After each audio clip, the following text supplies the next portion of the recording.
This clip is brought to you by SaveWithConrad.com.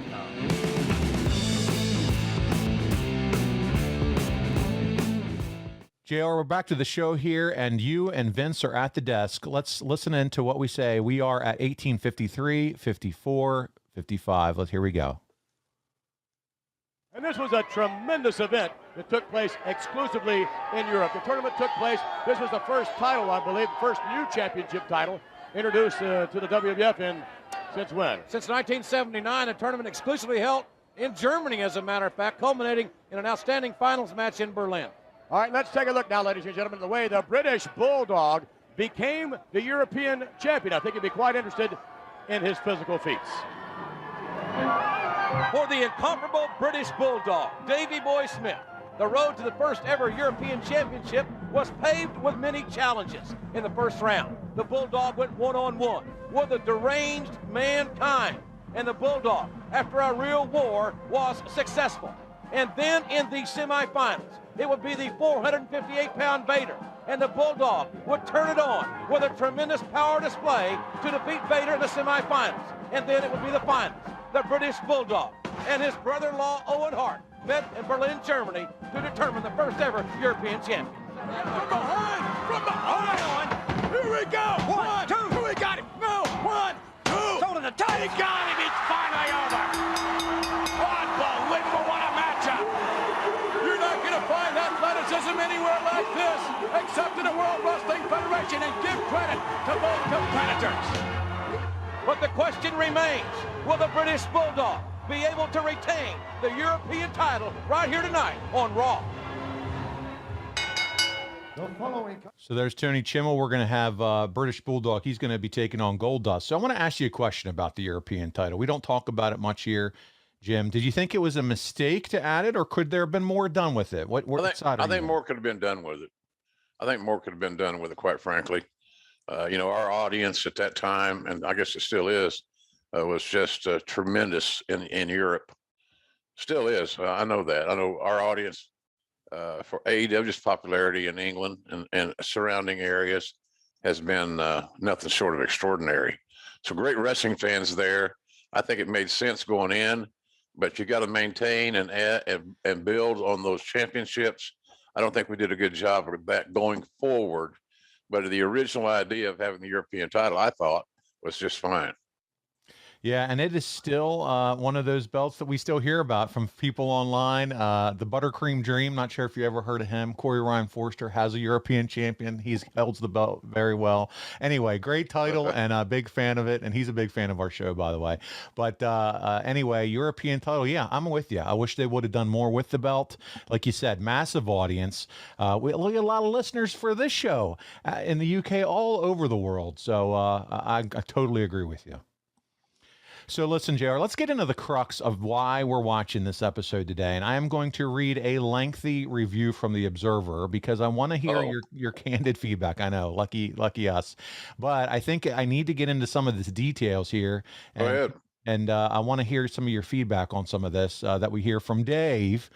So let's do it. So this is the Raw. As we said, before the show starts, Bret Hart and Shawn Michaels get into a brawl of their own. And from The Observer, heat from fantasy feuds and storylines in this attempted shoot environment spilled out into real-life dressing room problems for both the WWF and WCW on June 9th, involving four of the country's biggest name wrestlers: Bret Hart, Shawn Michaels, Roddy Piper, and Kevin Nash.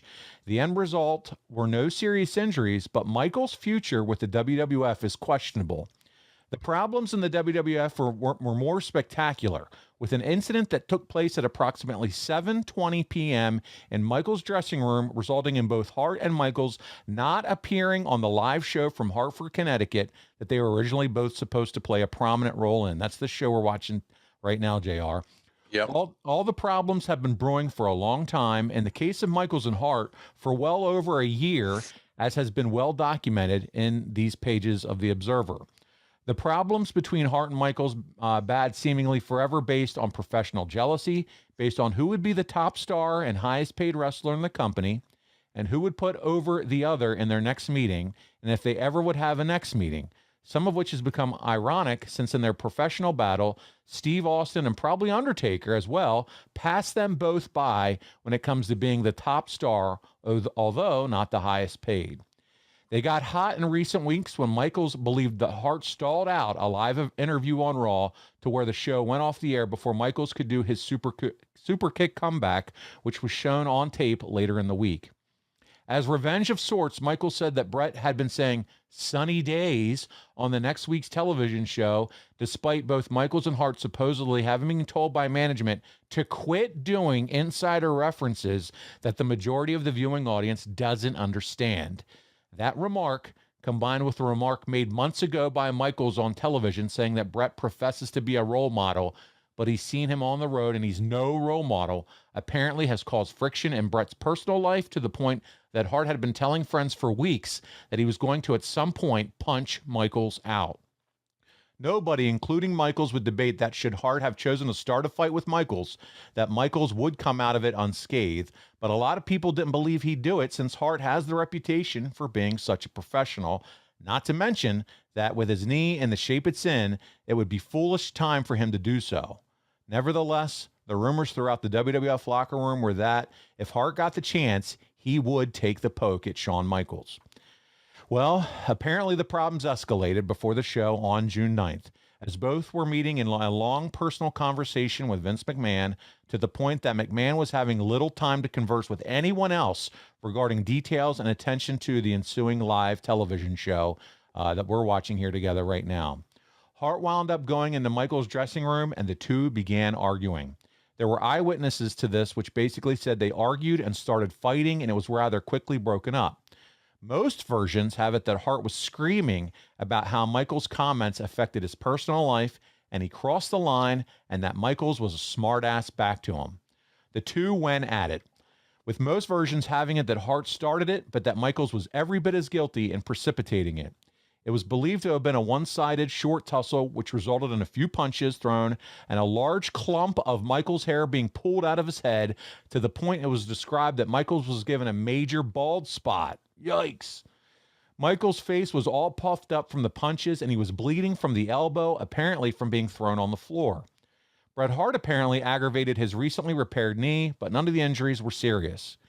Agents Jerry Briscoe and Pat Patterson and some other wrestlers quickly broke it up with Hart on top of Michaels, pounding on him. Briscoe and Hart argued loudly back and forth in another room for a long time before Bret Hart finally left the arena at 8:30 Eastern without appearing on the television show. Michaels was blown up from the fight and a little worse for wear, but not injured to the point he couldn't have appeared on the television show. Michaels was scheduled to wrestle Brian Pillman in the main event, doing the run-in after the Hart Foundation were all scheduled to jump Austin as he was coming down the aisle for the match. The Austin versus Pillman match that had been hyped all week was canceled because Austin injured his right knee, the good one, by landing wrong on it coming off the top rope during a spot in the previous night's match with Michaels at King of the Ring. His knee was swollen badly to the point they decided to keep him out of the ring on June 9th, although he was willing to gut out doing the match because they didn't want him being hurt any worse, and with all the other problems, add Austin to the list of guys who would be missing the upcoming weekend's major shows in Montreal and Toronto. Michaels was going crazy after the predicament and said that he would never work against anyone in the Hart Foundation because he couldn't trust them.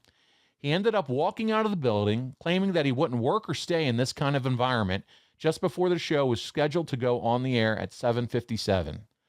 Other performers claim as he left the building that he was screaming about how he was quitting and that if he could make it to Boston, where, by the way, as I said, JR, Nitro was being done, he'd just as soon go there. At that point, the entire television show had to be scrapped and a new show put together literally minutes before it went on the air. Jim, where are you when all this goes down? I was sitting down there at ringside. Okay. Well, I mean, come on, tell us. What do you know about all this? This is crazy. Well, Meltzer pretty well documented. He had plenty of sources on the inside that were there. It was inevitable that the confrontation was going to get physical at some point sooner than later, and it did. But I was there. It didn't last long, maybe 30 seconds, maybe a minute.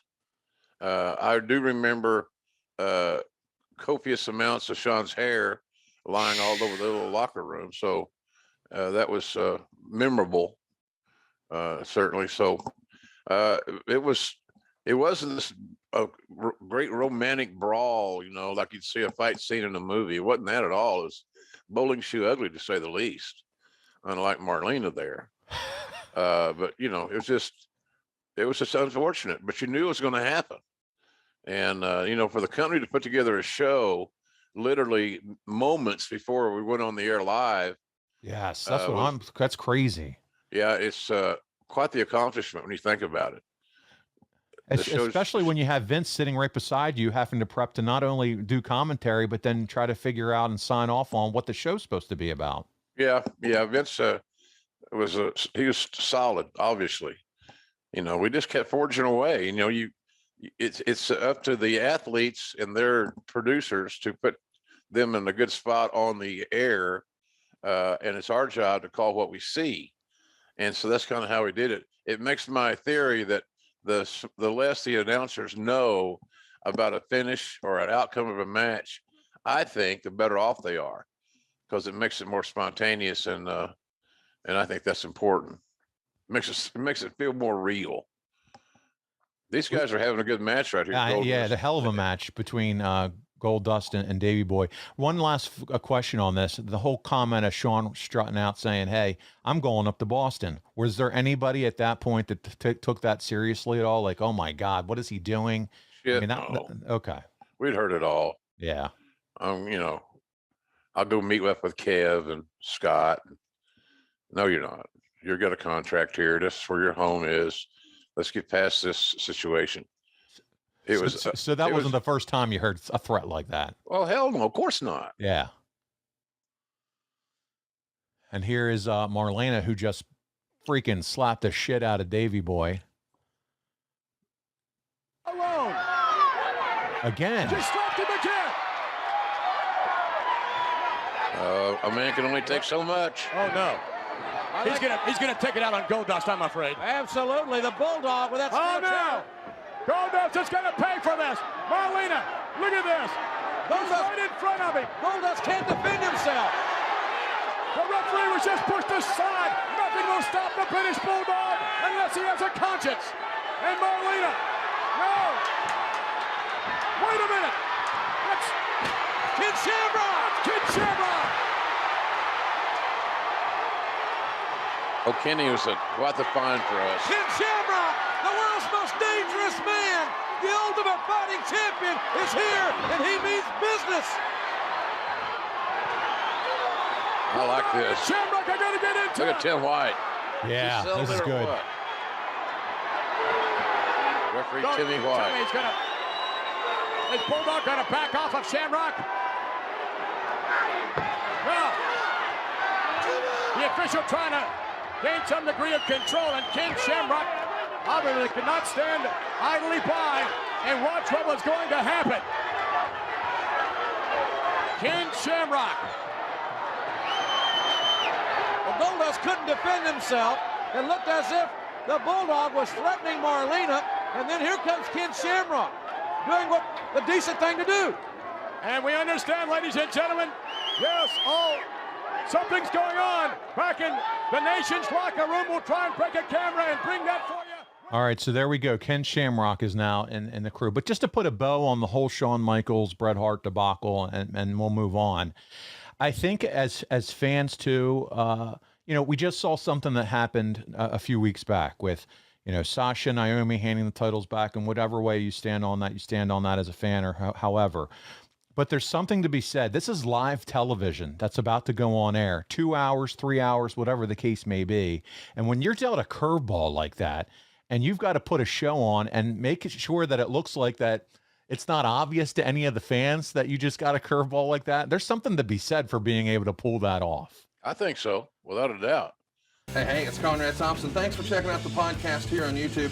Be sure to hit the subscribe button and the notifications bell so you get a notice anytime we upload some new content. And go save yourself some money right now. If you're in a 30-year loan or you have credit card debt, it's not a matter of if I can save you money. It's a matter of how much. Find out right now for free at SaveWithConrad.com.